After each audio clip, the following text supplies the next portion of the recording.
The next amendment. Let's see, in order of seniority, gentleman from Oregon, Mr. Weldon. Thank you very much, Mr. Chairman. I have an amendment at the desk. Mr. Chairman, I reserve a point of order. Gentlelady reserves a point of order. The clerk will report the amendment.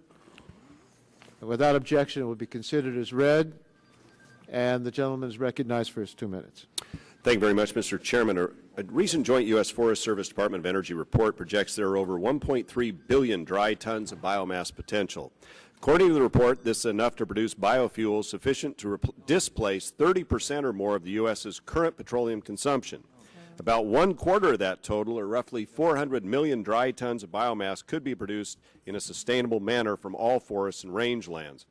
Current law, RFS 2, will exclude the use of biomass from 190 million acres of public lands and 73 million acres of National Forest Service lands in need of urgent treatment, and severely limits market options. This amendment would change all that and allow for the woody biomass that comes off our federal lands to be counted toward the renewable portfolio standard and biomass energy. So I'd urge your support of this. Biomass energy only receives half the tax credit that other renewables do, and this amendment would correct that. Mr. Chairman. The gentleman from Oregon has completed his statement?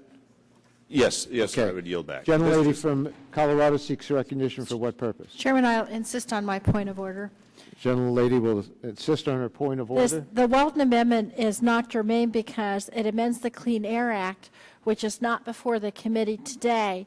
It addresses a regulatory program administered by the EPA, and the legislation before the committee pertains to grant and loan programs administered by the Department of Energy. Mr. Weldon.